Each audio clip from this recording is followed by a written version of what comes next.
Hey guys, ఈరోజు మా అమ్మమ్మ తాతయ్య వాళ్ళ ఇంట్లో ఏమేమి చెట్లు ఉన్నాయో మీ అందరికీ చూపించేస్తాను. మరి మీరు కూడా రెడీయా? పదండి చూసేద్దాం.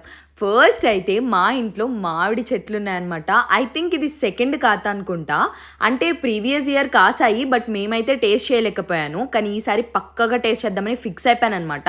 అసలు ఇది ఏంటి అని మీ అందరికీ డౌట్ వస్తుందా? చాలామందికి కూడా తెలీదు ఇది వాటర్ యాపిల్. అంత త్వరగా మన దగ్గర అయితే పండదనమాట. కానీ అదేంటో తెలీదు, మొక్క వెయ్యంగానే చాలా బాగా నాటుకుంది.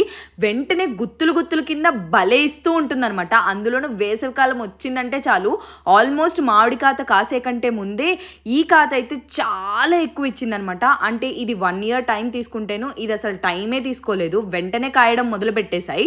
కానీ లిటరల్గా చెప్తున్నాను, ఎంత టేస్ట్ ఉన్నాయో తెలుసా? చూస్తున్నారుగా మామిడికాయలు కోస్తుంటే ఎలా జీడి కారిపోతుందో. మా ఇంట్లో చెట్లు అయితే ఇన్ని ఉన్నాయి, నేనైతే హ్యాపీగా తినేస్తున్నాను, ఫుల్గా ఎంజాయ్ చేస్తున్నాను సమ్మర్ని. See you in the next vlog.